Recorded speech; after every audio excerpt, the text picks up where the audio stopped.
राम मंगल भवनय मंगलहारी जय सिया राम जय जय सिया राम। आम्रवो सो दशरथ अजिर बिहारी जय सिया राम जय जय सिया राम। आम्रवो सो दशरथ अजिर बिहारी जय सिया राम जय जय सिया राम। आम बालक ज्ञान बुद्धि बल हीना जय सिया राम जय जय सिया राम। बालक ज्ञान बुद्धि बलहीना जय सिया राम जय जय सिया राम। आम राघव शरण जानी जन दीना जय सिया राम जय जय सिया राम। राघव शरण जाने जन दीना जय सिया राम जय जय सिया राम। बोलिए सियावर रामचंद्र भगवान की जय। हमारे इस मिट्टी से बने हुए पुतले शरीर में एक एक श्वास श्वास करके जीवन देने वाले, जिनकी कृपा के बिना हमारी एक श्वास भी वापस हमको प्राप्त नहीं हो सकती, जो इस संपूर्ण सृष्टि के मूल आधार हैं, कण कण एक एक तृण जिनकी इच्छा संकल्प और नियंत्रण में है, जिनको दीन बहुत प्रिय है, जेहि दीन पियारे वेद पुकारे। शरण में आए हुए की रक्षा के लिए अपने प्राणों को लगाकर भी रक्षा करने की जो प्रतिज्ञा किए बैठे हैं, ऐसे परम करुणा के अथाह सागर मेरे प्रभु श्री सीताराम जी के पावन श्री चरणों में समर्पण, और अनंत बलवंत संत भगवंत हनुमंत लाल जी के कृपा संरक्षण के बिना राम कथा का आयोजन कभी हो नहीं सकता। कलयुग है, कलयुग में ये संभव ही नहीं है कि भगवान की कथा आयोजित हो जाए। ये केवल और केवल हनुमान जी की सुरक्षा संरक्षण में ही संभव है। इसलिए उनके चरणों में साष्टांग दंडवत प्रणाम की मुद्रा का समर्पण। गोस्वामी पूज्यपाद महाराज तुलसीदास जी महाराज ने, हमारे संचालक जी कितनी अच्छी बात कह रहे थे, अगर ये हिंदी की रामचरितमानस न बनी होती तो जो संस्कृत की रामायण है वो तभी संभव होती जब एक व्यासपीठ बनाई जाती, फिर कोई विद्वान पंडित आचार्य बुलाए जाते, तभी वो राम कथा सुनने को मिलती। ये घर घर दरवाजे दरवाजे चौपालों में बैठकर कोई भी चौपाइयां गाने लगे, ये सुविधा कहाँ से मिलती। इसलिए गोस्वामी जी के पाद पद्मों में हजारों हजार प्रणाम निवेदित हैं। मानस जागृति मंडल के बड़े ही भाग्यशाली रामचरितमानस के साधक, जो उसमें निरंतर लगातार डूबे हुए हैं, साप्ताहिक गोष्ठी के माध्यम से बड़ी गहरी पैठ मानस में जिनकी है, आप सभी बड़े भाग्यशाली हैं। इस आयोजन के जो संचालक द्वय हैं, हमारे जेपी रघु जी, मनमोहन जी, तथा इस मंडल के वरिष्ठ अनुभव को समेटे हुए जो सबको मार्गदर्शन देते हैं, ऐसे हमारे बाला प्रसाद नाथ जी, बात सही कहा। और मेरे भी ज्ञान संज्ञान में है, विषम परिस्थितियों से संघर्ष करते हुए भगवान की इस कथा में आए हैं। भगवान से प्रार्थना करता हूँ प्रभु उनको हर प्रकार से धैर्य देते हुए, साहस भरते हुए और अपने चरणों में प्रेम की ओर पुनः उनको केंद्रित करें। हमारे आदरणीय शास्त्री जी, मंडल के सभी हमारे मेरे हैं, और मुझे लगता है, मैं बार बार कहा करता हूँ कि जब मैं मंडल के बीच में आता हूँ तो मुझे लगा करता है कि मैं अपने आध्यात्मिक परिवार में आ गया हूँ। वो तो संसारिक परिवार है जो सबके पास है, दैहिक है, लेकिन यह आध्यात्मिक मेरा आत्मिक परिवार है। बड़ी प्रसन्नता होती है आप लोगों के बीच में बैठ करके, मुझे ऐसा लगता है कि मुझे ठिकाना मिल गया। ये बात है। आज का जो प्रसंग है बड़ा पावन है, उसमें ऐसे अनेक बिंदु हैं जिनको समझने की बड़ी आवश्यकता है। आइए उस पर विचार करते हैं। सीमित समय होता है, वो तो समय की सीमा सबको स्वीकार करनी पड़ेगी जो जीव है। आज उनकी चर्चा वो प्रसंग है जहां समय की सीमा की मर्यादा टूट गई। कितनी अच्छी बात थी कि कौतुक देखी पतंग भुलाना और एक मासती जात न जाना। अच्छा, सूर्य भगवान का रथ क्यों रुक गया? मास दिवस कर दिवस भा, मर्म न जाने कोई, और रवि रथ समेत रवि था क्यों निशा कवद विधि। बड़ी अच्छी बात एक गोस्वामी जी विनय पत्रिका में लिखते हैं, भाई चलता क्यों है? कोई भी, चाहे सूर्य हो चाहे हम हो, चलता क्यों है? ठहराव कब मिलेगा भैया? शांति।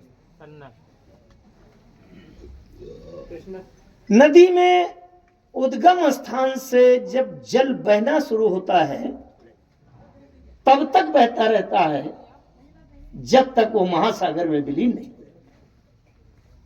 सरिता जल जल निधि महु जाई, होई अचल जिमी जीव हरि पाई। चलता क्यों? गोस्वामी जी लिखते हैं, यद्यपि परम चपल श्री संतत थिर न रात कब हूं, हरिपद पंकज पाई अचल भई करम बचन मन हूं। नदी का जल क्यों बहता है? इसलिए बहता है कि उसको अभी विश्राम नहीं मिला। कब हूं मन विश्राम न माने। क्यों? हमको जहां तहां इंद्रियां अपने विषय की ओर खींचती है, भागे तैरे चले जा रहे हैं, तो इसलिए हम भटक रहे हैं, इसलिए भाग रहे हैं। तो लोभ मन ही नचाओ कपि ज्यों गरे आशा डोरी, इसलिए भागे भटके चले जा रहे हैं। भगवान सूर्य भी चल रहे हैं। जब सूर्य को कोटि सूर्य समप्रभ मिल गया तो कहता है अब चलना समाप्त हो गया, अब काहे के लिए चले? इसलिए कौतुक देख पतंग भुलाना, एक मास तेज जात न जाना। सूर्य क्या है? इस सृष्टि का काल गणक है। गणक माने गिनती करने वाला, काल की, समय की गिनती करने वाला। एक दिन हो गया, 2 दिन हो गया, 1 महीना हो गया, 1 साल हो गया, समय की गिनती करने वाला है। संसार में, सृष्टि में जितने लोग हैं वो काल की सीमा के भीतर हैं। तब तक काल चक्र की वो सुई चल रही है, लेकिन जब कालातीत परमेश्वर का प्राकट्य हो गया तो काल गणक सुई वो फेल हो गई, अब वो स्थिर हो गई, उसकी गति रुक गई। 1 मास तक सूर्य भगवान की गति रुक गई। मास दिवस कर दिवस भा। पूज्यपाद किंकर जी महाराज का एक एक शब्द हमारे जीवन का सबसे बड़ी पूंजी है।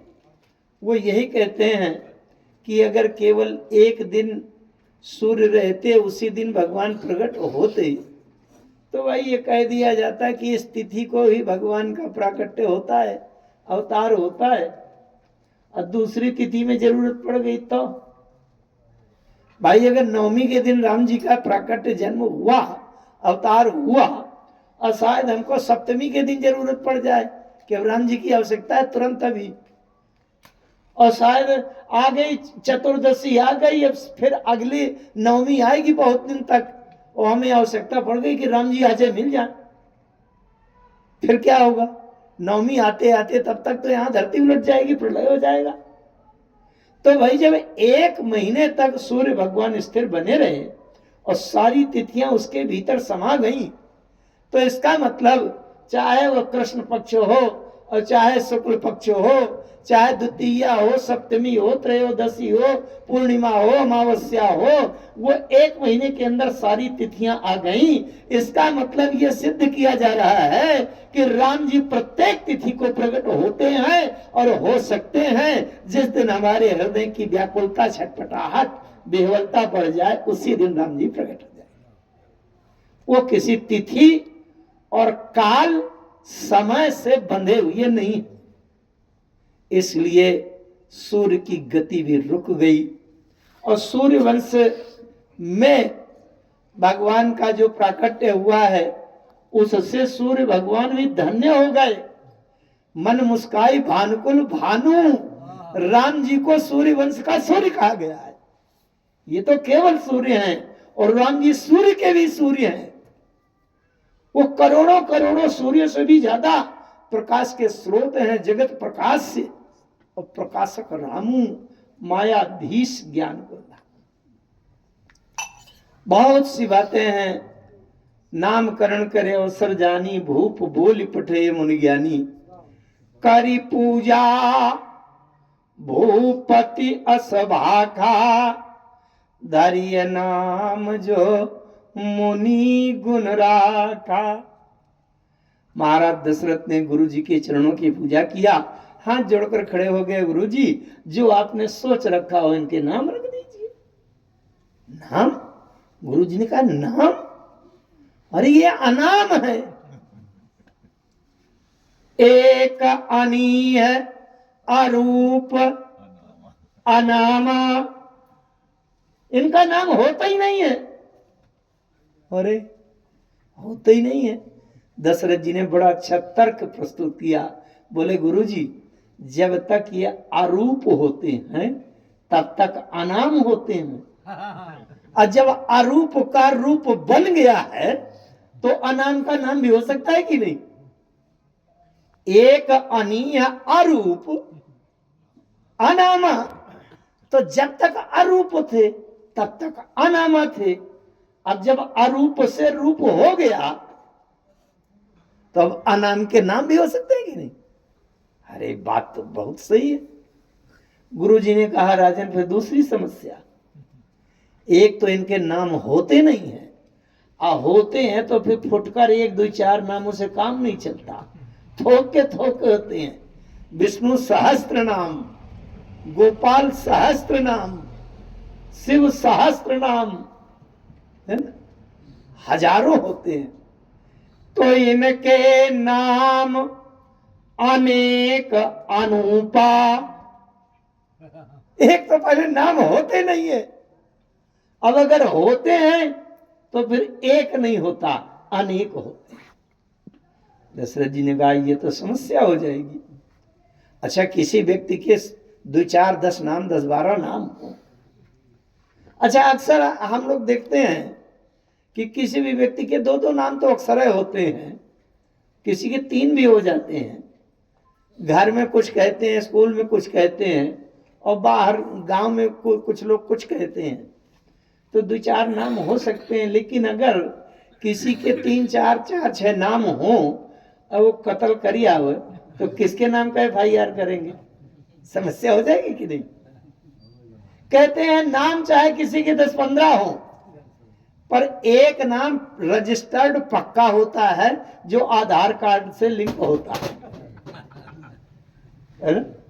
और कोई नाम आप बदलो तो बदलो, लेकिन आधार कार्ड वाला नाम पक्का, वो वेरीफाइड होता है। दशरथ जी ने कहा गुरु जी, नाम इनके कितने बने रहे, लेकिन एक नाम तो रजिस्टर्ड कर दीजिए जो आधार कार्ड से लिंक हो, जो पक्का उन्हीं का होता हो, और किसी का ना हो, वो तो पक्का कर दीजिए। गुरु जी ने कहा तो पक्का वाला जो नाम है वो इनका बड़े पुत्र का नाम है राम। अच्छा, बोले राम। अब राम का नाम तो हो गया, लेकिन फिर दशरथ जी ने कहा अच्छा, पहले जब पौराणिक काल में नाम रखे जाते थे तो नाम किसी अर्थ को लेकर रखे जाते थे। इसीलिए नाम का अर्थ पूछने की परंपरा थी। कहा नाम कर अर्थ बखानी, अर्थ का भी तो वर्णन कीजिए, नाम का अर्थ क्या है। आज के आधुनिक समय में भले ही प्रचलन में निरर्थक नाम होते हों, लेकिन उस समय निरर्थक नाम नहीं होते थे। तो बोले नाम का अर्थ भी तो बताइए। अब गुरुजी नाम का अर्थ बताने लगे, जो आनंद सिंधु सुख राशि, सी करते त्रैलोक सुपासी। अच्छा, एक बात है, जैसे आपको अपने घर के लिए सब्जी लाना है तो 2 किलो आलू ले आए, काम चल गया, सब्जी बन जाएगी। लेकिन अगर पूरे जिले भर को सप्लाई करना हो और कहीं विदेश से आलू मंगाना हो और पूरे देश में सप्लाई करना हो, तो बताइए 2-4 किलो आलू में कुछ होगा? तो कई लाख टन एक साथ मंगाना पड़ेगा, तब कहीं देश में एक बार में पहुंचेगा कुछ जगहों पर। तो भाई अगर एक व्यक्ति के लिए आनंद चाहिए, अगर घर में 3 लोगों को केवल चाय बना के पीना है, तो भैया पाव भर दूध भी रखा होगा तो चाय बन जाएगी। अब जब 60-70 लोगों को चाय बनाना है तो 2-3 लीटर 4 लीटर दूध तो चाहिए। तो इसी प्रकार से राम जी के सामने असंख्य लोग हाथ जोड़े खड़े हैं, महाराज हमें भी आनंद मिल जाए, हमें भी थोड़ा सा दे दीजिए, हमें भी दे दीजिए, हमें भी दे दीजिए। तो वहां अगर आनंद सीमित मात्रा में है, फुटकर में है, तो कैसे काम चलेगा। एक बात और व्यवहारिक देखें, आप अपने घर में 2 लीटर दूध रख आए हैं कि जब लौट के आएंगे चाय बनेगी, 5 मेहमान है साथ में, और आप चले आए और बिल्ली घुस गई कहीं से, उसने दूध लुढ़का दिया, नाली में बह गया, पी गई। अब बताओ लौट के पहुंचे तो क्या होगा।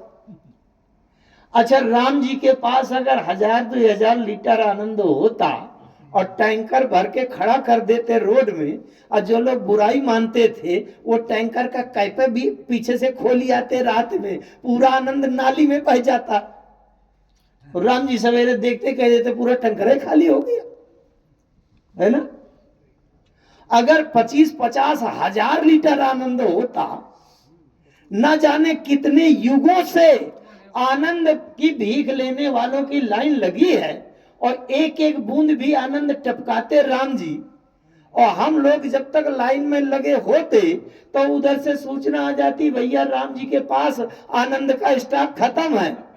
अब त्रेता से जाने कितने युगों से बांट रहे हैं, और एको एक बूंद टपकाते टपकाते वहां 10-25 हजार लीटर, 1,00,000-2 लाख लीटर जो आनंद था, वो युगों से बांटते बांटते अब तो उनका वो जो स्टॉक था वो खत्म हो गया, ड्राई हो गया। तो हम लोग काहे के लिए हाथ जोड़े खड़े रहते? अरे हम कहते भैया जब आनंद है खत्म है उनके पास, तो अब काहे के लिए हाथ जोड़े। इसलिए गोस्वामी जी लिखते हैं कि गुरुजी ने कहा कि राम जी के पास आनंद कितना है, जो आनंद सिंधु सुख राशि, आनंद का महासागर भरा। जैसे 3 साल पानी न बरसे तो आपके ट्यूबवेल बोरिंग का वाटर लेवल सूख जाए, तालाब सूख जाए, कुआं में पानी न रहे, ये तो हो सकता है कि नहीं। लेकिन अगर कोई आकर के ये बतावे कि हिंद महासागर में और प्रशांत महासागर में एक बूंद पानी नहीं बचा, तो ये संभव नहीं है। क्योंकि जब प्रशांत महासागर में एक बूंद पानी नहीं बचेगा तो अब सृष्टि नहीं बचेगी।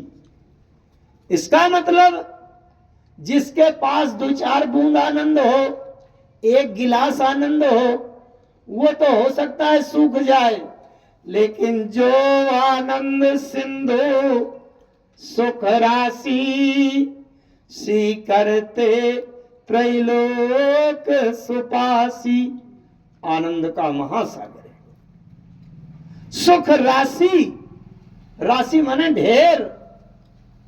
अगर शरीर का सुख भी है तो 2-4 किलो नहीं है, ढेर है। अच्छा, ये पूछा गया कि राम जी के पास जो आनंद है, जो सुख है, ये बताइए वो अपने भर के लिए है कि दूसरों के काम भी आता है। गुरु जी कहते हैं सी करते त्रैलोक सुपासी। सीकर माने उस आनंद के महासागर सिंधु से सीकर माने एक बिंद टपक जाए तो 3 लोग 14 भुवन आनंद से डूब जाएगा। उतना गाढ़ा आनंद है, उसी को घन कहते हैं, घनीभूत आनंद है। तो उसी को सच्चिदानंद घन, घनीभूत माने बहुत गाढ़ा आनंद है। एक बूंद आनंद अगर टपक जाए तो तीनों लोकों में आनंद की लहर आ जाएगी, बाढ़ आ जाएगी, इतना गाढ़ा आनंद है। इसीलिए भगवान शंकर को बहुत पक्का विश्वास है और अंदर की दृष्टि से देख रहे हैं। जिस समय सीता जी का हरण हुआ और राम जी आंसू बहाते रोते हुए जा रहे थे, सती जी ने देखा। सती जी ने भगवान शंकर से कहा, भोलेनाथ अब आपके राम को क्या कहें, बोलो।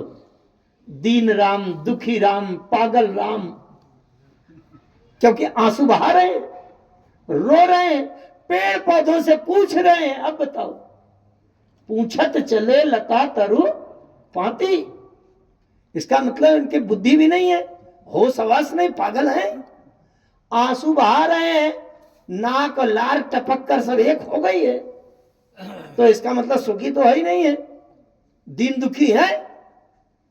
भगवान शंकर ने कहा, देखो देवी, बाहर से देखने में तुम्हें चाहे भले ही कितना आंसू बहाव है, लेकिन मैं अंदर से इनको पक्के से जानता हूं, अच्छे से जानता हूं।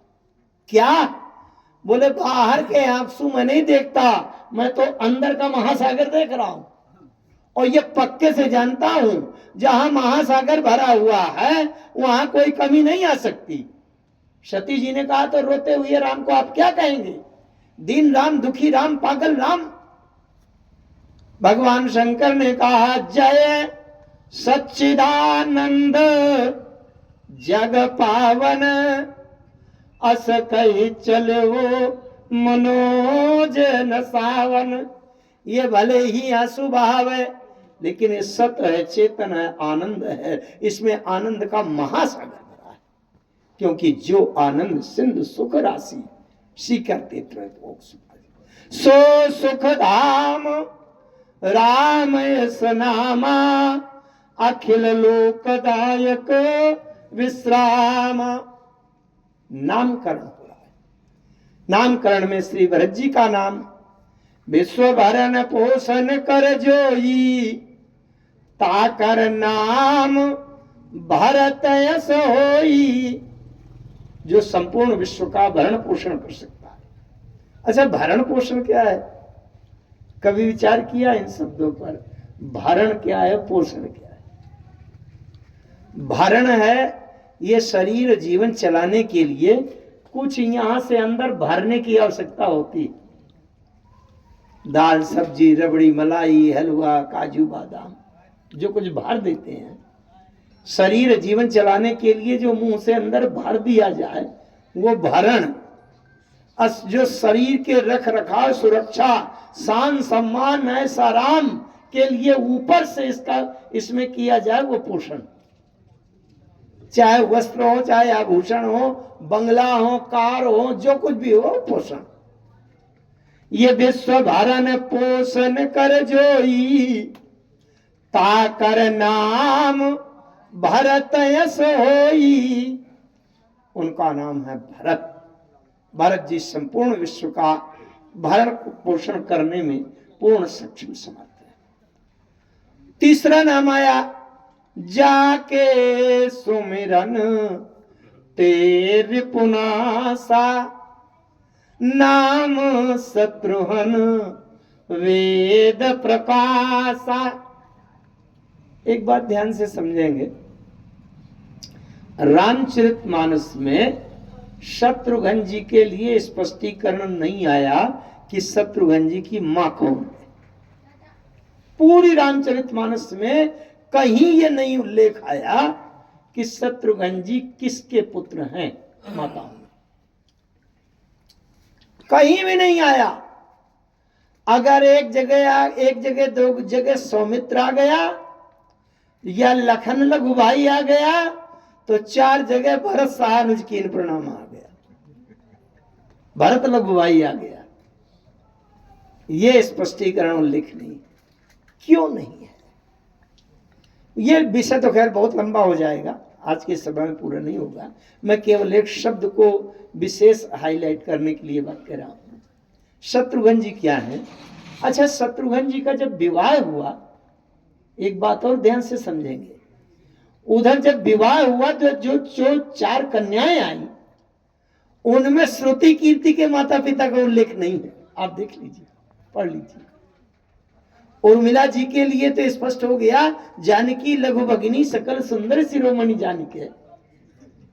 मांडवी के लिए आ गया तो कुश केतु कन्या प्रथम जो गुणशील सुख शोभामयी। सीता जी के लिए तो जानकी आई गया, जनक सुता जगजनन जानकी। लेकिन उर्मिला जी के माता पिता का नाम नहीं आया। किसकी बिटिया? जय ही नाम श्रुति कीरत के लिए, जय ही नाम श्रुति कीरति सुलोचनी, सुमुखी सब गुण आगरी, सोदई रिपुसूदन ही भूपति, रूपशील उजागरी। कारण क्या है? शत्रुघ्न जी की मां का पता नहीं है और उधर श्रुति कीर्ति के माता पिता का उल्लेख नहीं है। क्यों? शत्रुघ्न जी कौन है? बोले जाके सुमिरन ते रिपुनासा, नाम शत्रुघ्न वेद प्रकाशा। वेद का प्रकाश है ये, और वेद अपौरुषेय है। वेद का लेखक रचयिता का नाम नहीं है कहीं कि किसने इसकी रचना किया है, क्योंकि वेद अपौरुषेय है। तो शत्रुघ्न जी वेद प्रकाशा है, इसलिए इनको जन्म देने वाली मां कौन है इसका उल्लेख नहीं है। अच्छा, वेद प्रकाशा, शत्रुघ्न जी वेद प्रकाशा है। वेदों के प्रकाश की गांठ किससे बांधी गई? श्रुति कीर्ति से। श्रुति माने वेद, वेदों की कीर्ति से वेदों के प्रकाश की गांठ बांधी गई। ये गोस्वामी जी का चित्रण है वेदांत। ये जाके सुमिरन तेरे पुनास, गोस्वामी जी ने जब वंदना प्रकरण में शत्रुघ्न जी की वंदना की। अच्छा, जब भी गोस्वामी जी वंदना करते थे किसी पात्र की तो उनसे पूछा जाता था कि ये पात्र आपको वंदनीय क्यों लगता है? आखिर इसमें कौन से ऐसे लक्षण, क्या विशेषण आपको दिखाई पड़े कि जिससे आपका सिर झुक रहा है, आप हाथ जोड़कर इनकी वंदना करने के लिए विवश हो रहे? क्या इनमें लक्षण? तो जब शत्रुघ्न जी की वंदना की, रिपुसूदन पद कमल नमामि, तो पूछा गया गोस्वामी जी से, आखिर शत्रुघ्न जी की वंदना क्यों कर रहे हैं आप? इनमें कौन सी विशेषता दिखाई दे रही है? तो गोस्वामी जी क्या कहते हैं? बोले सूर बहुत है। पहला शब्द क्या है? रिपुसूदन पद कमल नमामि। और ये सूर, अब ये तो बात क्या, लेकिन मुख्य है सूर। पहला शब्द सूर सुशील भरत अनुगामी। बोले बहादुर बहुत है। गजब हो गया, बड़ा आश्चर्य लगता है। भैया राम जी ने तो रावण को मार दिया, बहादुरी दिखाई पड़ गई, रावण को कर्ण को मार दिया। लक्ष्मण जी ने मेघनाद को मार दिया। अच्छा, भरत जी ने धोखे में ही सही बिना नोक का बाण हनुमान जी को मार करके मूर्छित कर दिया, बहादुरी दिखाई पड़ गई। लेकिन शत्रुघ्न जी की तो कोई बहादुरी नहीं दिखाई पड़ती। और गोस्वामी जी कहते हैं सूर माने बहादुर बहुत। अब बोले बहादुर कैसे, वीरता कैसे आपने देख लिया? गोस्वामी जी कहते हैं सुनो, राम जी ने अगर रावण को मारा तो खून पसीना एक कर दिया, तब मार पाए, है ना? अच्छी खासी घमासान की हुई। अब अगर शत्रुघ्न जी के सामने कोई रावण नहीं महारावण जैसा दुश्मन आवे तो शत्रुघ्न जी को शस्त्र उठाने की आवश्यकता नहीं है। कैसे मरेगा?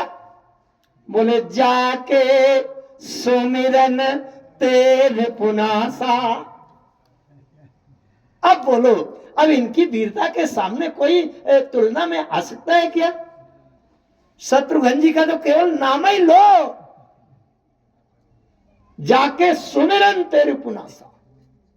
नाम शत्रु, उनका नाम है शत्रुघ्न है, रिपुदमन है, रिपुशोधन है। अच्छा, इसमें बहुत बड़ी व्याख्या है, मैं उधर नहीं जाना चाहता। आप लोग तो बड़े गंभीर तत्व चिंतन वाले सभी हैं, समय सीमित है अपने पास, इसलिए। और लक्ष्मण जी का जब नाम रखा गया, लक्षण धाम राम प्रिय सकल जगत आधार, वैसे तो ऐसा लगता है कि क्रम कुछ व्यतिक्रम हो गया नामकरण में। राम जी का नाम हुआ, फिर भरत जी का हुआ, फिर लक्ष्मण जी का होना चाहिए, फिर बाद में शत्रुघ्न जी का होना चाहिए, छोटे बड़े से छोटे की तरफ। अच्छा, इसी तरह उधर का नामकरण देखिए, तब जनक पाई वशिष्ठ आयसु ब्याह साज संवारी के, मांडवी श्रुति की रति उर्मिला कुंवरी लई हकारी के। लक्ष्मण जी का नाम अगर बाद में आया है तो उधर उर्मिला जी का नाम बाद में आया है। लक्ष्मण जी का नाम बाद में आया, क्यों आया? इतनी अच्छी बात इसमें आई। लक्षण धाम राम प्रिय सकल जगत आधार, पूरे संसार का आधार है। आधार क्या होता है? जैसे कोई बहुत बड़ी बिल्डिंग भवन बना है, महल बना है, मंदिर बना है, कोई व्यक्ति उधर से आ रहा है तो आधा किलोमीटर दूर से ऊपर का गुंबद शिखर दिखाई देने लगेगा। धीरे धीरे और निकट आया, उसके छत और छज्जे दिखाई देने लगे, और निकट आया तो दीवारें दिखाई देने लगी। अब बिल्कुल घर में आ गया तो ये खूब दीवारें चौखटे सब दिखाई देंगी, लेकिन नींव की ईंट दिखाई नहीं पड़ती। नींव की ईंट देखने के लिए तो जब गहरी खोदाई करना पड़ेगा और तब कहीं नीचे की नींव की ईंट दिखाई पड़ेगी। इसी प्रकार से सकल जगत आधार, आधार माने नींव की ईंट है लक्ष्मण जी। इसलिए नामकरण करते करते तो सबसे अंत में आधार दिखाई पड़ेगा, इसलिए आधार को सबसे अंत में नामकरण दिया। वैसे भी ये शेषनाग है, ये संपूर्ण ब्रह्मांड को सिर में धारण किए। ब्रह्मांड भवन विराज जाके एक सिर जिमिरज कनी, तो भाई ये पूरे ब्रह्मांड को धारण किए, आधार है, नीचे की तली है, नींव की ईंट है, ये सबसे अंत में दिखाई पड़े। लेकिन यह है आधार। आधार अगर डगमगा जाए, आप इसके ऊपर के कलश शिखर गुंबज को चाहे जितना अच्छा सजा दीजिए, अगर नींव की ईंट कमजोर है और जरा सी नींव खिसक जाए तो ऊपर का गुंबज ढह जाएगा। तो लक्ष्मण जी सकल जगत आधार हैं और राम जी उस गुंबज के शिखर के ऊपर की पताका के वो कलश है। तो सकल जगत आधार, ये आधार है। गुरु वशिष्ठ ते राखा लक्ष्मण नाम उदार। लक्ष्मण जी का बड़ा उदार नामकरण किया। एक बात बड़े मार्मिक आई, हमारे शास्त्री जी ने उल्लेख किया। गोस्वामी जी लिखते हैं, सकल तने चिरजीव हो तुलसीदास के ईस। कितना प्यारा रहस्य है। तत्काल में अभी एक दृष्टि जा रही है। गोस्वामी जी ने लिख दिया, सकल तने चिरजीव हो तुलसीदास के ईस, और गोस्वामी जी ने एक बार लिख दिया। अब करोड़ों अरबों खरबों लोग पढ़ पढ़ के कह रहे हैं कि सकल तने चिरजीव तुलसीदास के ईस।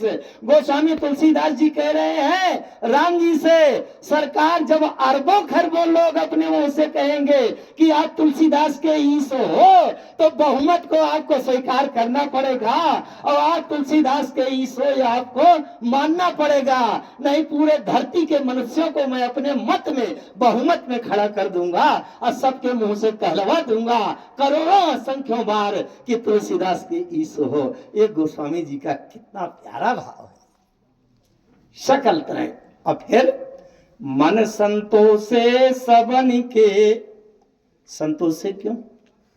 संतोष कब आता है? बिन संतोष न काम न साई, काम अछत सुख सपन हो, राम भजन बिनु मिटहि की कामा। ये संतोष क्यों हुआ? क्योंकि राम जी का प्राकट्य हुआ है, राम जी का दर्शन हुआ है। राम जी को प्राप्त कर लेने के बाद अब तो सारी इच्छाएं संतुष्ट हो जाती हैं। राम को प्राप्त, इसीलिए जब कोई मांगते मांगते थक जाता है, बार बार मांगना पड़ता है, तो अंत में वो कहता है कि अब तो मैं राम से नीचे नहीं मांगूंगा। विश्वामित्र जी जब आए थे, कहा अनुज समेत देहु रघुनाथा। दशरथ जी ने कहा नहीं महाराज, जैसे पहले मांगते थे वैसे मांगो। मांगो भूमि धेनु धन कोसा, सर्वस देव आज सहसा। विश्वामित्र जी ने कहा ये भूमि धन कोष खजाना सोना चांदी मांग करके मैंने देख लिया और बार बार दोबारा मांगने की नौबत आ गई, इसलिए इस बार मैं राम से कम नहीं मांगूंगा, ताकि अब दोबारा मांगने की नौबत ना आवे। जो एक बार राम को मांग लेता है उसको दोबारा मांगना नहीं पड़ता है। ये मानो संतोष का कारण। गोस्वामी जी कीर्तावली में लिखते हैं जग जाचिए को न जाचिए जो, जिय जाचिय जान की जानई रे, जेहि जाचत जाचक ताजरी जाए, जो जारत जोर जहां नहीं रे। गोस्वामी जी कहते हैं जग जाचिय को ना, संसार में कोई किसी से मत मांगो। अच्छा, संसार है जब मांगने वाला है, एक भिखारी दूसरे भिखारी से मांगेगा, कभी पूरा पड़ेगा? भिखारी सारी दुनिया दाता एक है ना। तो संसार से मत मांगो, संसार कोई पूर्ण नहीं है। संसार में सर्वोत्तम स्थान पर तीन लोग बैठे हैं। कौन? बोले ब्रह्मा जी, विष्णु भगवान, शंकर जी। तीन लोगों की स्थिति आप देख लो। इनके पास भी अपनी कोई निजी पूंजी नहीं है, ये भी भीखे मांग के काम चलाते हैं। किसके बल से? गोस्वामी जी ने बिना पत्रिका में किसी ने गोस्वामी जी से पूछा कि ब्रह्मा को ब्रह्मा किसने बना दिया, विष्णु को विष्णुत्व किसने दे दिया, शिव को शिवत्व किसने दिया? गोस्वामी जी कहते हैं विधि विधिता हरि ही हरिता, शिव ही शिवता जो दई, सोई जान की पति मधुर मूर्ति मोदमय मंगलमयी। वो केवल राम जी हैं। राम जी जिसको कृपा कर दे वही ब्रह्मा बन जाता है, जिसको इतनी क्षमता दे दे वही विष्णु बन जाता है। आप बिना पत्रिका ना पहुंच पाओ तो मानस की बड़ी सरल चौपाई स्मरण कर लो। हनुमान जी जब रावण की सभा में पहुंचे और रावण ने पूछ लिया कि के बल घाले से बन खीसा। अरे हनुमान जी ने कहा रावण तुम तो ऐसे प्रश्न कर रहे हो जैसे सृष्टि में 10-20 लोगों का बल काम करता हो कि इनका वाला है कि उनका वाला है कि उनका वाला है। अरे हनुमान जी ने कहा इस संपूर्ण सृष्टि में बल केवल एक ही का काम किया करता है। किसका? बोले सोनु रावण ब्रह्मांड निकाया, जा पाई जासु बल बिरचति माया, और जाके बल बिरंच हरि ईसा, पालत सृजत हरत दस सीसा, जाबल शीस धरत सहसानन, अंडकोश समेत गिरि कानन।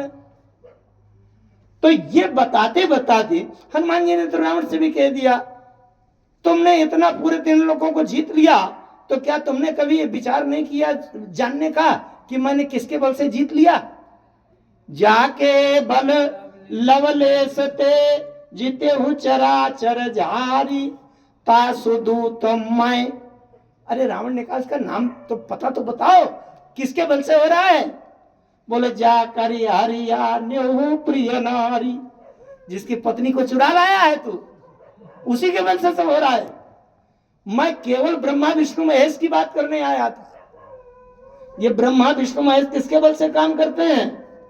जाके बल बिरंच हरि ईसा। क्यों? राम जी तो इतने महान हैं कि कोटि विष्णु सम पालन करता, रुद्र कोटि सत सम संहारता, विधि सत कोटि सृष्टि निपुणाई। सृष्टि रचना की। अच्छा, एक बड़ी अच्छी बात आई, आप लोग हमेशा स्तुति करते हैं। ब्रह्मा जी को अगर कहा जाए कि ये सृष्टि करता है, तो सृष्टि करता नहीं है। पुराणों में बात आती है कि जब ब्रह्मा जी के सामने पंच तत्व, प्रकृति, 3 गुण, ये तमाम सब ये उपलब्ध हो जाते हैं, तो इनको मिला मिला के एक दूसरे को मिला मिला के वो सब बनाना शुरू कर देते हैं आकृति। जैसे किसी सोनार से कहा जाए कि हमारी हाथ की उंगली की अंगूठी बना दो सोने की, लेकिन ये शर्त कर दिया जाए कि सोने की धातु तो नहीं छूने देंगे, हमें अंगूठी बना दो। तो सोनार को जब तक सोना नहीं देंगे तब तक अंगूठी कैसे बनाएगा? इसका मतलब सोनार कोई सृष्टि करता नहीं है, रचयिता है। रचयिता माने सोने की धातु दे दी गई, औजार पकड़ा दिए गए, बढ़िया वो आग जलाने वाला, गर्म करने वाला दे दिया गया, तो उसने पकड़ करके शमशी, प्लास और चिमटी से उसको एक आकृति दे दिया। कलाकार है। ब्रह्मा जी को रचना की सारी वस्तुएं दे दी गई, तो उन्होंने एक दूसरे के अनुपात में मिला मिला करके अब कोई 4 पैर वाला बना दिया, पूंछ लटका दिया, और किसी के 2 हाथ बना दिए, और किसी के कुछ बना दिया। तो भैया ये तो केवल कलाकार है, रचनाकार है, कारीगर है। और वास्तव में जे ही सृष्टि उपाई त्रिविध बनाई, और संग सहाय न दू जा। वास्तव में बिना किसी वस्तु के, बिना किसी पदार्थ के अगर सृष्टि की रचना करने वाला है, तो वो है एक परमात्मा राम। उसको किसी दूसरे वस्तु की अपेक्षा नहीं है, आवश्यकता नहीं है। किसी का सहयोग लिए बिना भी वो रचना कर सकता है। शून्य भीति पर, है ना, तन बिनु लिखा चिते रहे। ये कौन है? ये केवल राम है, ब्रह्मा विष्णु नहीं, महेश नहीं। ये तो केवल कर्मचारी हैं। इसलिए ये संतोष कब होगा? जब राम जी की कृपा होगी, राम जी का साक्षात्कार होगा। हम लोग क्यों भटक रहे हैं? क्योंकि हम अभी इच्छा के पीछे दौड़ रहे हैं, संतोष नहीं हो रहा। राम के बिना संतोष नहीं हो सकता, क्योंकि 8 जथा लाभ संतोषा। चाहे ज्ञान दृष्टि से देख लीजिए, चाहे भक्ति की दृष्टि से देखिए, बिन संतोष न काम न साई, काम अछत सुख सपन। साथ में अब थोड़ी से 5 मिनट अन्य बिंदुओं पर भी प्रकाश डालना है। सबसे बड़ी बात यह है कि जैसे हमारे जीवन में काम क्रोध लोभ हैं, ऐसे सबके जीवन में है। नारद जी के जीवन में काम क्रोध लोभ, लेकिन नारद जी हमसे श्रेष्ठ क्यों हैं? इसलिए कि नारद जी को जब भक्ति का प्रवाह आता है तो राम जी के पास दौड़े चले जाते हैं। जब ज्ञान की स्थिति होती है तो विष्णु भगवान के, हरि के पास दौड़े चले जाते हैं, क्योंकि मोरे हित हरिसम नहीं को। लेकिन जब काम का प्रवाह आता है, काम का आवेग आता है, तो भी कहां जाते हैं? राम के पास जाते हैं। और क्रोध आता है तो कहां जाते हैं? राम के पास जाते हैं। फारकत आधार कोप मन माही, तो सपदि चले कमलापति पाही।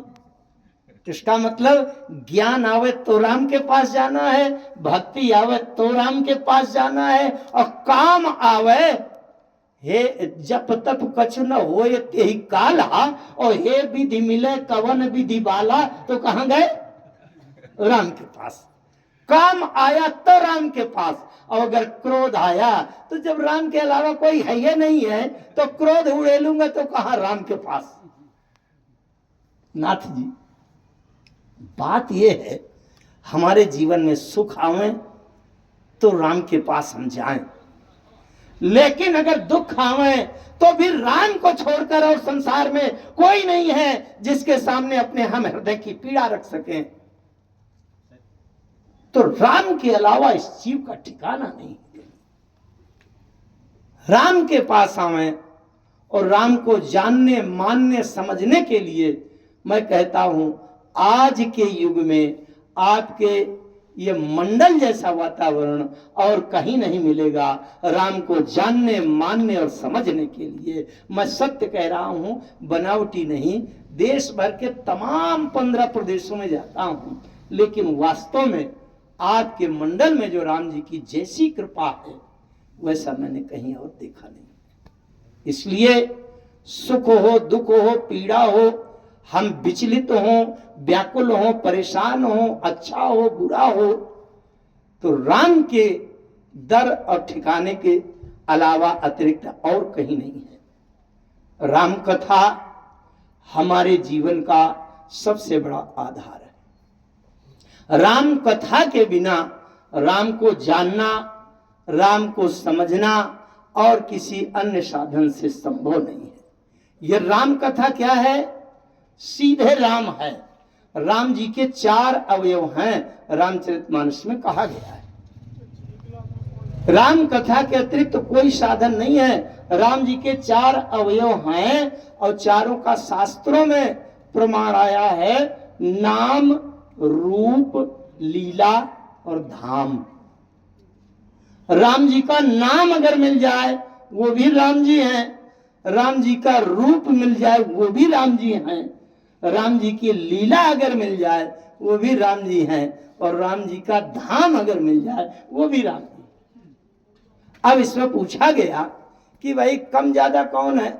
रूप ज्यादा महत्वपूर्ण है कि नाम की ज्यादा विशेषता है, किसकी है?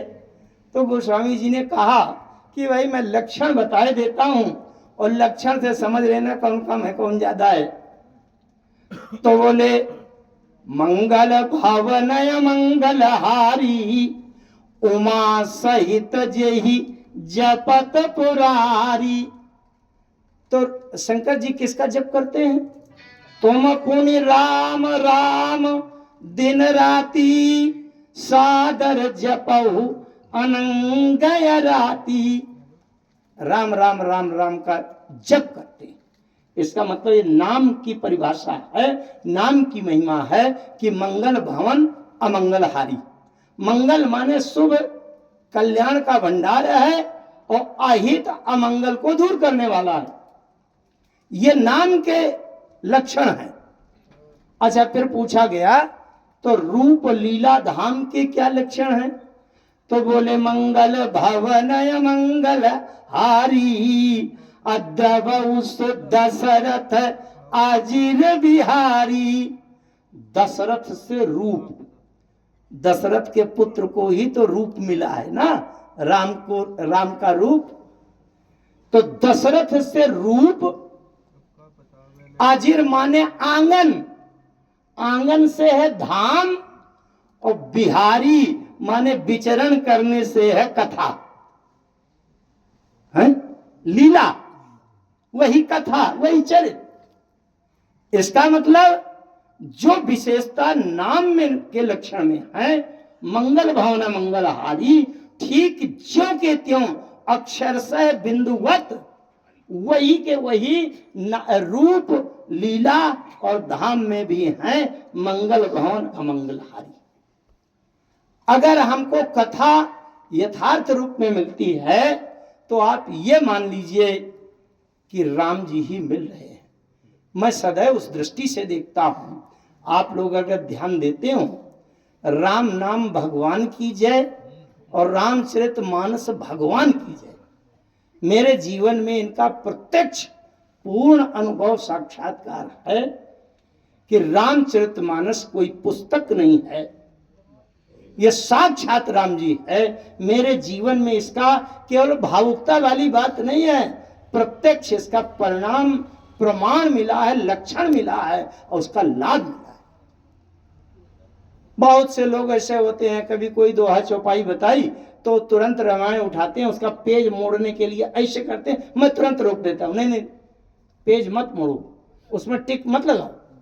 पेज मोड़ने का मतलब है कि हमारी नाक कोई ऐसे कर दे, हमको कैसा लगेगा? ये रामचरितमानस के जो पन्ने हैं, जिसको आप कागज देख रहे हैं, ये राम जी हैं साक्षात। अब कोई किसी का ऐसे कान तोड़े कैसा लगेगा? और उसमें अगर पेन से टिक लगा रहे हैं, हमारे गाल में कोई निशान लगावे कैसा लगेगा?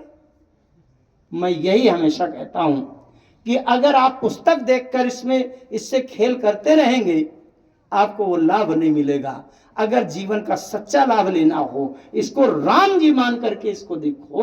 अगर राम कथा आपको यथार्थ रूप में मिलती है, आप निश्चित मानिए कि आपको स्वयं राम जी मिल रहे हैं। ये कथा ये है, कथा के बिना राम को जानना संभव नहीं है। हमारी आपकी क्या बात है? भगवान शंकर की प्रिया सती जी के सामने राम जी, और राम में राम को नहीं जान पाई। कब तक? जब तक कथा नहीं मिली। गरुड़ जी, जिनके पीठ में श्री हरि नारायण बैठकर यात्रा करते हैं, पंख हिलाने से वेदों की ऋचाएं निकलती हैं, वो गरुड़ जी राम जी के पास गए, उनके शरीर में लिपटे हुए सर्पों को काट कर खाया, लेकिन राम में राम की पहचान नहीं हो पाई, राम को जान नहीं पाई। कब तक? जब तक एक कौवा के चरणों में माथा टेक कर ये नहीं कहा कि अब प्रभु चरित सुनाओ मोही, जब तक ये नहीं कहा तब तक राम की पहचान नहीं हो पाई। और किसी की क्या कहूं, शनिवार है, हनुमान जी का विशेष आज दिन होता है। हनुमान जी ज्ञानी नामक अच्छा एक बात और कहूं, हनुमान जी को केवल बंदर मत मानना और केवल भक्त मत माने रहना। हनुमान जी क्या हैं? अब आप उन शब्दों पर ध्यान दीजिए। सनकादिक ब्रह्मादि मुनीसा, नारद सारद सहित अहिसा, अजम कुबेर दिगपाल जहां ते, कवि कोविद कही सके कहां ते। अब बोलो आप, हनुमान जी कितने महान हैं कि ब्रह्मा आदिक, आदिक लगाने से क्या हो गया? ब्रह्मा विष्णु महेश तीनों, ब्रह्मादिक सनकादि मुनीसा, नारद, नारद जी साधारण नहीं, नारद जी भगवान है। आप नारद जी को केवल ऋषि मुनि मत समझिएगा, नारद जी भगवान है। भागवत कथा में कभी सुने आप? भगवान के 24 अवतारों में नारद जी भगवान है, सनकादिक भगवान है, ऋषभदेव जी भगवान है, महाराज पृथु भगवान के अवतार हैं। तो नारद जी भगवान है और नारद जी गुणगान कर रहे हैं हनुमान जी का। नारद सारद सरस्वती गुणगान कर रही हैं। अहिसा, अहिसा माने शेष नाग, लक्ष्मण जी शेष नाग हनुमान जी की महिमा गा रहे हैं। और कवि कोविद कही सके कहां थे, इतने सब लोग जिसकी महिमा कह नहीं पा रहे, वो साधारण कोई बंदर है? हनुमान जी भगवान है। मैं बात ये कह रहा था, हनुमान जी भगवान हैं, ज्ञानी हैं, साधारण ज्ञानी नहीं, ज्ञानी नाम अग्रगण्यम है। लेकिन हनुमान जी गए और राम जी को जान नहीं पाई। पहली बार जब मिले किष्किंधा कांड के प्रारंभ में, तो हनुमान जी ने पहला शब्द क्या कहा था राम जी को देखकर? को तुम श्यामल गौर शरीरा। इसमें पहला शब्द क्या है? को तुम। को तुम माने तुम कौन हो? अगर कोई ये प्रयोग कर रहा है तुम कौन हो, इसका मतलब वो उसको जान नहीं पाए। हनुमान जी अगर राम को जान गए होते तो को तुम कहने की आवश्यकता न पड़ती, ये प्रश्न न करते कि तुम कौन हो। इसका मतलब राम जी भी नहीं जान पाए। अब राम जी को कौन जानेगा? अच्छा एक बात और बताऊं, राम जी को कोई नहीं जानता। शारद श्रुति से सा अरिषय अशेषा, जा कहूं को नहीं जाना। जानेगा कौन? हनुमान जी ने कैसे जाना? जब राम जी ने एक बात कही, सबसे पहले हनुमान जी ने अपना वर्णन किया, उसकी व्याख्या का समय नहीं है।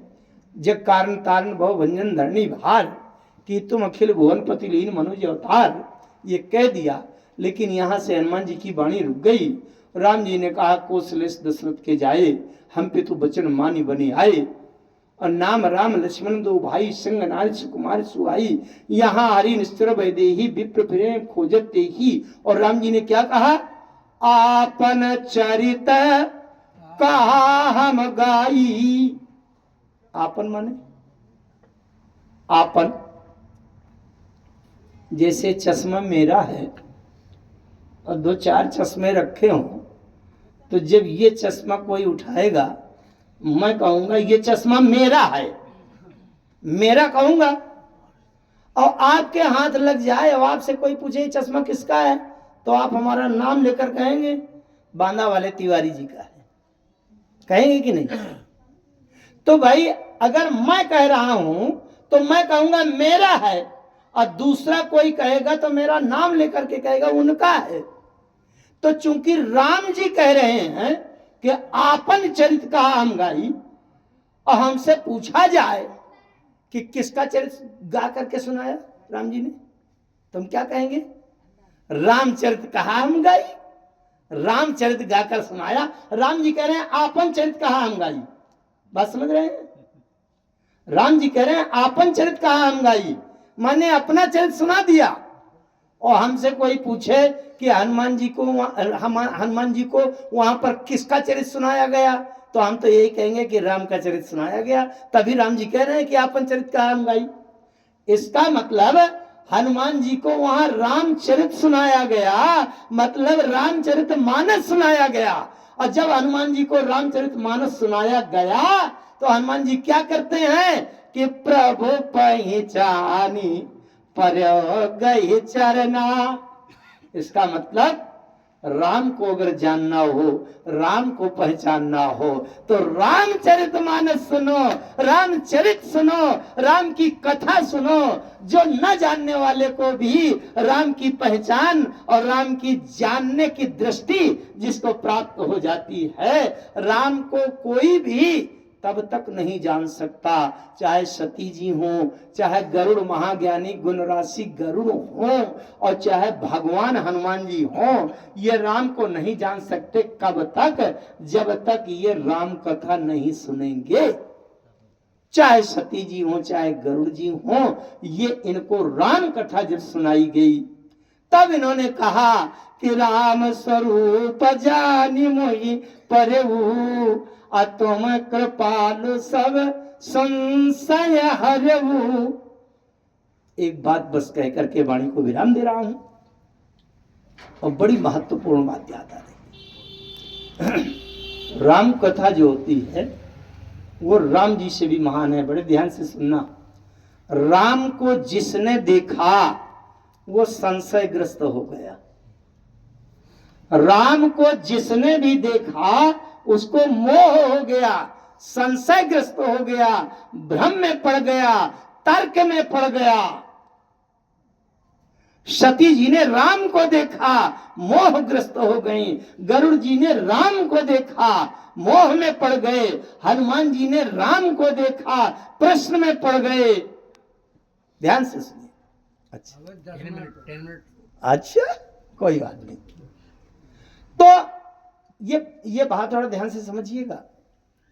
जिसने राम को देखा वो संशय में पड़ गया, मोहग्रस्त हो गया। लेकिन जिसने राम कथा की शरण लिया वो मोह से मुक्त हो गया, संशय से मुक्त हो गया। इसलिए राम को अगर देखें, राम मिल जाए तब तो संशयग्रस्त होते हैं, लेकिन राम कथा मिल जाए तो संशय मुक्त होते हैं। क्योंकि राम कथा सुंदर करतारी और संशय विहग उड़ावनहारी। इसलिए राम एक बार छूट जाए, हाथ से छूट जाए, परंतु राम कथा हमारे जीवन से छूटने न पावे। मित्रों, ये जीवन का प्राणों का प्राण है। तो इस कलयुग में राम कथा ही, राम कथा के अतिरिक्त और कोई दूसरा साधन नहीं। भाव सागर चह पार जो पावा, राम कथा ता कहाँ दृढ़ नावा। अब अगर अभी 10 मिनट समय है तो एक भाव देखें आप। समुद्र के किनारे जब संपाति जी ने बंदरों से कहा कि अगर तुम सीता को देखना चाहते हो तो समुद्र पार करना पड़ेगा। जो ना गई सतजोजन सागर, करई सो राम काज मति आगर। जामुंत जी ने प्रस्ताव रखा बंदरों के बीच में, हाँ भाई बोलो कौन कौन जा सकता है। सबने हाथ खड़े कर दिए, हम नहीं जा पाएंगे, हम नहीं जा हम तो बंदर हैं, 10-25 फीट 50 फीट की बात होती तब तक तो हम उछाल मारते, 100 जन कौन बंदर जाएगा। अंत में हनुमान जी को जब प्रेरित किया जामुंत जी ने, राम काज लगी तब अवतारा, सुनते ही भयो पर्वताकारा। हनुमान जी ने कहा तो सुनिए, सिंहनाद करी बार ही बारा, अली लहिना गौ जल निधि खारा। सहित सहाय राम नहीं मारी, आनऊ यहाँ त्रिकूट उपारी। अजामवंत मैं बूझो तो ही, उचित सिखावन दीजिए मोही। अच्छा ये बताइए क्या क्या करना, बोलो। कहो तो पूरा रावण और लंका के राक्षसों का संहार कर आऊं, निपटा दूं एक ही बार में। कहो तो त्रिकूट पर्वत उखाड़ लाऊं। जामुंत जी ने कहा ये कुछ नहीं कर रहा। हनुमान जी ने कहा तो करना क्या है बताइए ना। बोले इतना करहु तात तुम जाई, सीता ही देखी कहु सुधि आई। तुम केवल सीता को देखो, लौटी आओ, बात बता दो। अरे महाराज जब देखे भर के आना है तो क्यों परेशान कर रहे हो, देखकर बताने वाले तो बता ही चुके हैं, एक एक नहीं दो बता चुके हैं। सीता हरण की घटना के 10 मिनट के अंदर एक ने बता दिया था। किसने? जटायु ने। जटायु ने कह दिया था नाथ दशानन यही गति कीनी, और ते ही खल जनक सुता हर लीनी। और ले दक्षिण दिश गए वो गोसाई, बिलपति अति कुररी की नाई। जटायु ने बता दिया। लेकिन अगर एक गिद्ध की बात ना भी मानो, विश्वास पूरा ना करो छोटे भाई का, तो बड़े भाई का विश्वास करो। गिद्ध जटायु के बड़े भैया हैं संपाति। तो संपाति वहीं समुद्र के किनारे कह रहे थे ये बैठी है सीता, ये बिल्कुल नजदीक, 15 फीट के नजदीक से देख रहा हूं। अरे बंदरों ने कहा 15 फीट के नजदीक से कैसे? बोले तहां उपवन, तहां अशोक उपवन जा रही। ध्यान से समझना, नाप तोल तक लिखी रहती है मानस की चौपाइयों में। अगर आप 1 किलोमीटर दूर से कहीं देखो और पेड़ों का बगीचा झाड़ लगा है तो आप कहोगे कि पेड़ों का बगीचा है, लेकिन आप ये नहीं बता पाओगे कि आम का पेड़ है कि इमली का है कि अशोक का है कि काहे का पेड़ है। 1 किलोमीटर से कोई पहचान पाएगा? इसका मतलब संपाति जी इतने निकट से देख रहे हैं, जहां से उनको एक पक्का दावे से विश्वसनीयता से कह रहे हैं कि अशोक के पेड़ के नीचे बैठी है। अशोक के पेड़ का के पहचान कितने निकट से दिखाई देगी? अच्छा, ये तो 100 फीट दूर से भी अशोक का पेड़ देख लेंगे। मैं अभी कह रहा हूं कि 15 फीट नजदीक से देखा। अब 15 फीट का की नाप तोल कहां लिखी है? जब संपाति ने कहा बंदरों से कि ये बेटी है सीता, बंदर पूछने लगे कि अच्छा, तो सीता जब आप देख रहे हैं तो देखकर ये बताइए कि सीता हंस रही है कि खिलखिला रही है कि प्रसन्न है कि दुखी है कि निराश है कि उदास है, कैसी है, जिससे हम पता ये कर सके अनुमान कि सीता का जबरदस्ती हरण किया गया कि मन से गई है, ये भी तो हो सकता है। तो संपाति जी ने बताया नहीं, सीता बैठी सोच रत आई। अगर यहां से पीछे वाले किसी व्यक्ति का चेहरा हम देखें तो जब तक उसके मस्तक की रेखाएं पलकों की नीचे है कि ऊपर है, कैसे देख रहे हैं, गाल में सिकुड़न है कि नहीं है, तब तक ये नहीं बता सकते कि प्रसन्न मुद्रा है कि उदास है कि रूखापन है। तो जब संपाति जी इतना देख रहे हैं कि सीता बैठी और सोच रत आई, सीता प्रसन्न नहीं है, संतुष्ट नहीं है, दुखी है, सोचनीय मुद्रा में। अच्छा, तो इसका मतलब बिल्कुल नजदीक से देखा संपाति जी ने, जहां से उनकी मस्तक की चेहरे की रेखाएं और उसके भाव मुद्रा दिखाई दे रही, इतने निकट से देखा। बंदरों को आश्चर्य हुआ। माने हनुमान जी ने कहा कि अगर सीता को केवल देखकर बताना है तो संपाति जी ने तो बड़े अच्छे से देखा है, वहां जाने की आवश्यकता क्या है?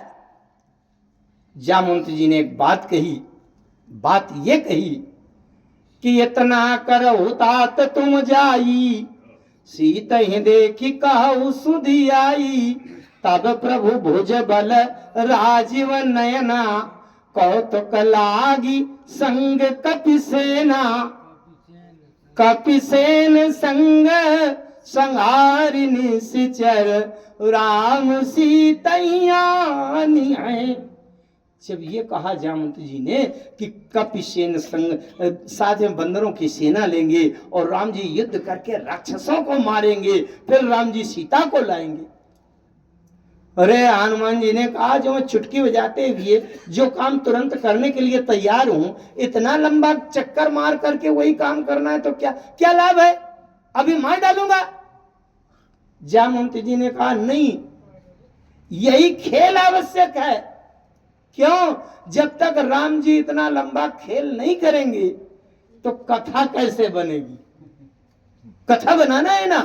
राम जी के अवतार का एक उद्देश्य है मुख्य, कि जब तक राम जी शरीर धारण करके कुछ व्यवहार करके हंसते रोते लड़ते झगड़ते प्रेम करते शत्रुता करते कुछ करेंगे नहीं, तब तक कथा बनेगी नहीं।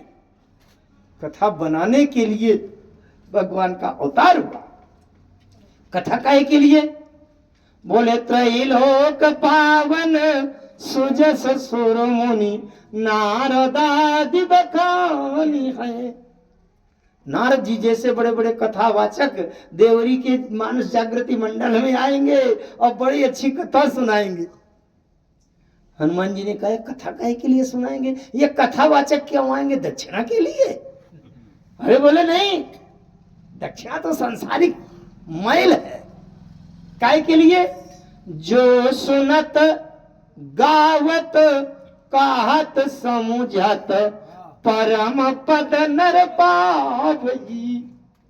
जिस कथा को सुनकर गाकर समझकर ये संसार का पापी जीव अधमी जीव परम पद को प्राप्त कर लेगा। रघुबीर पद पाथोज मधुकर, दास तुलसी गावई। गोस्वामी जी कह रहे हैं राम जी के चरण कमलों का भंवरा बन करके ये तुलसी इसी आशा के साथ राम जी की कथा गा रहा है कि एक दिन कथा के सहारे से ये तुलसी परम पद को प्राप्त हो जाएगा। और गोस्वामी तुलसीदास जी की लेखनीय पंक्तियों के सहारे से ये राम गोपाल तिवारी भी राम कथा इसीलिए गा रहा है कि एक न एक दिन परम पद को प्राप्त होगा। पक्का विश्वास है मुझसे। एक बात बताऊं मैं, गुरु क्या होता है? गुरु है जीव को भवसागर से पार करके और राम जी के चरणों तक मिला देने का ठेकेदार। ठेकेदार सीधा ठेका है उसका। गुरु अगर बन गया है, उसने ठेका ले लिया है कि मैं तुमको राम जी के चरणों से मिला दूंगा। साधारण लोगों के गुरु भी मध्यस्थ होते हैं, अधकुचरा, पूरे होते नहीं हैं।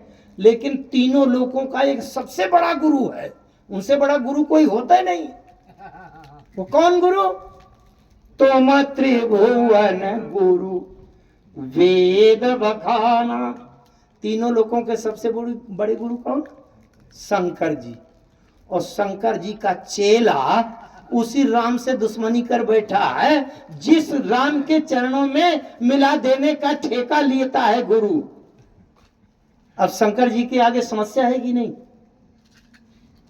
और शास्त्रों में यह तक लिखा है, अगर गुरु मोक्ष का अधिकारी है लेकिन उसके शिष्य के आचरण, व्यवहार, ज्ञान, संयम बिगड़ गया और शिष्य का उद्धार नहीं हुआ, तो जब तक धरती में शिष्य जन्म लेगा तब तक शिष्य के उद्धार के लिए गुरु को भी जन्म लेते रहना पड़ेगा।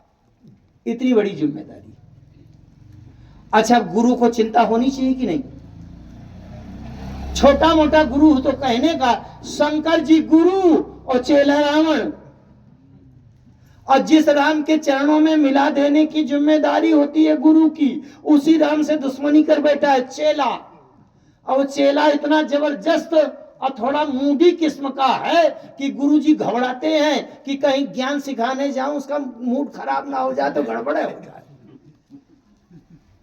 और सोच में पड़े हैं कि अब चेला को कैसे राम जी के चरणों तक जोड़ूं, परम पद कैसे मिले। जामवंत जी ने जब बताया कि जो सुनत गावत कहत समझत परम पद नर पावई, चुपचाप हनुमान जी ने धीरे से कान में पूछा, महाराज ये बताइए, अगर कोई बहुत ज्यादा पापी हो तो राम कथा से परम पद मिल जाएगा? जामवंत जी ने कहा, जीव के जितने जन्म हुए हों असंख्य, और संपूर्ण जन्म जन्मांतरों में पाप किया हो जिसने, उसका भी पाप नष्ट करके और ये राम कथा उसको परम पद में पहुंचा देगी। राम कथा में संशय नहीं। अब हनुमान जी जो बने थे, हनुमान जी बाहर से बंदर और भीतर से शंकर जी। भीतर से कौन है? शंकर जी हैं। शंकर जी ने सोचा ये बढ़िया हुआ, अब भैया सब काम छोड़ो, पहले अपने चेला को कथा सुनाऊं और कथा सुनाकर देखो कि परम पद मिलता है कि नहीं। इस सृष्टि में आज तक रावण जैसा पापाचारी आज तक हुआ नहीं, क्योंकि मंदोदरी क्या कह रही है कि आ जन्मते पर द्रोह रत पापौघमय तव तनुयम तुम आजन्मते। रावण के अलावा और कोई ऐसा व्यक्ति नहीं है जिसके जीवन में अच्छे बुरे दोनों काम न हुए हों। रावण एक ऐसा है, परद्रोह के अलावा अच्छा काम तो हुआ ही नहीं कभी। अच्छा, तो इतने पापी को क्या मिलना चाहिए मरने के बाद? नरक। ये साधारण नरक नहीं, स्पेशल, विशेष, सुपर क्वालिटी का नरक, और अनंत काल तक पकाया जाना चाहिए, तब कभी हिसाब चुकता होगा। मंदोदरी ने कहा, अद्भुत आश्चर्य हो गया, तुम हो दियो निज धाम, आपका धाम मिल गया उसको। देवताओं ने प्रश्न किया कि ये अधम शिरोमणि तव पद पावा, अय्या हमारे मन विस्मय आवा। ये विस्मय क्यों? क्योंकि हनुमान जी ने जाकर के रावण को राम कथा सुनाई थी। कब? रावण ने जब पूछा के बल घाले से बन खीसा, हनुमान जी ने कहा कुछ भी पूछो मुझे तो रामायण कथा सुनाना है और सुना के देखना है। अगर रावण जैसा पापी परम पद को प्राप्त कर लेगा, इसका मतलब कथा पक्की। संसार का अब उतना पापी कोई नहीं है कि जो रावण की बराबरी कर पावे। तो जब रावण को परम पद मिल जाएगा तो और किसी के परम पद प्राप्त करने में कोई संशय नहीं है। हनुमान जी ने क्या कहा? बोले हर को दंड कठिन जेहि भंजा, तेहि समय तंद्र पदल मद गंजा, खर दूषण त्रिशिरायरु बाली और बधे सकल तुलित। ये कहने की क्या आवश्यकता थी? हनुमान जी केवल रामायण कथा सुना रहे हैं। अरे राम जी के चरित्रों का, लीला का बखान करना ही तो राम कथा है। हनुमान जी कहते हैं पूछो चाहे जो कुछ, मैं रामायण कथा सुनाऊंगा। यहाँ तो एक मीटिंग हो रही है, गोष्ठी। हनुमान जी ने रात भर के अंदर 3 मंच अटेंड किए। विभीषण जी के दरवाजे में गए, विभीषण जी ने दरवाजा खोला, विभीषण जी ने कहा भैया तुम कौन हो पंडित जी? उस समय विप्र रूप धरि के पिता आए, कौन हो? हनुमान जी ने कहा कुछ भी पूछो, मुझे तो रामायण कथा सुनाना है। विभीषण जी ने पूछा तुम हो कौन?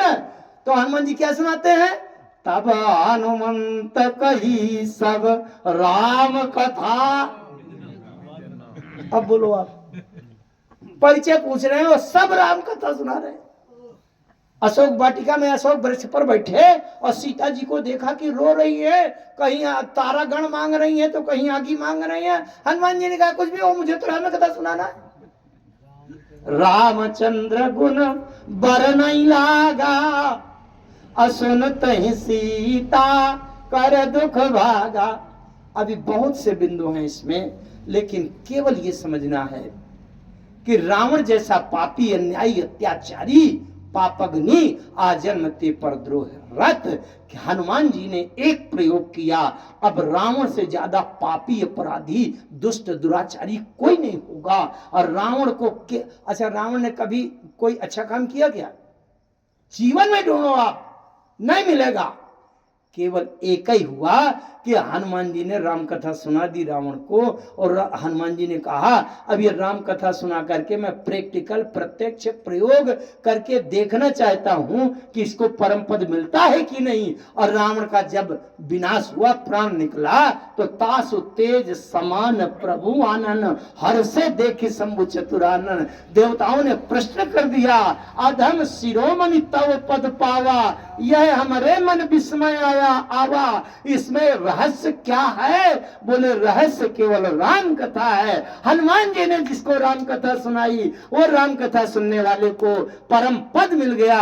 जब रावण जैसे दुष्ट दुराचारी को परम पद मिल सकता है कथा के माध्यम से, तो हम आपको अगर राम कथा का आश्रय मिला रहे तो परम पद प्राप्त करने में कोई संशय नहीं है। इसलिए राम कथा की ये महिमा, राम कथा तो ऐसी है, सकल लोक जग पावनी गंगा है, बहता हुआ चलता फिरता प्रयाग है। ये माघ मेला मानो जहां राम कथा होने लगे। एक पौराणिक श्लोक है कि तत्रैव गंगा जमुना च तत्र गोदावरी सिंधु सरस्वतीश्च सर्वाणि तीर्थानि बसन्ति तत्र यत्रच्युतोदार कथा प्रसंगा। तो जहां राम कथा होती है सारे तीर्थ वहां आ जाते हैं, सारी पुण्य सलीला सरिताएं आ जाती हैं, सारे तीर्थ आ जाते हैं। राम कथा ही स्वयं राम जी हैं, ये मान करके राम कथा में डूबें। यही कलयुग में एकमात्र साधन है, एकमात्र आश्रय है। समय काफी हो गया है, इसलिए आइए हम वाणी को विराम करें। यद्यपि आप लोगों की जो हृदय की लालसा है, भावना है, जो आपका प्रेम है, वो ऐसा लग रहा है कि पार्वती जी की तरह के लक्षण को प्राप्त हो गया है। क्योंकि नाथ तवानन शशि स्रवत कथा सुधा रघुवीर, श्रवण पुटन मन पान करी नहीं अघात मति धीर। क्योंकि महर्षि वाल्मीकि जी कहते हैं, जिनके श्रवण समुद्र समाना, कथा तुम्हारी सुभग सरिनाना, भर ही निरंतर हो ही न पूरे, तिनके ही तुम कह ग्रह रूरे। ये आप लोगों के हृदय में राम जी की कृपा अपार है। हृदय में राम जी स्वयं घर बना करके रह रहे हैं आपके हृदय में, इसलिए राम कथा से आप सब लोगों को तृप्ति नहीं होती। आप लोग बड़े उच्च कोटि के गंभीर साधक हैं। भगवान की कृपा रही तो इस क्षेत्र में जब भी मैं आऊँगा तो आप ये न मानिए, मुझे आपसे ज़्यादा मुझे इच्छा रहती है कि आपके बीच में मैं आ जाऊँ।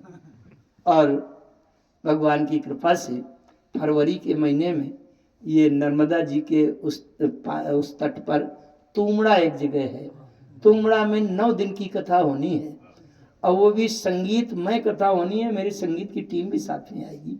तो जब 9 दिन की कथा होनी है तो कोई ना कोई शनिवार तो पड़ेगा ही पड़ेगा है? शनिवार पड़ेगा ही।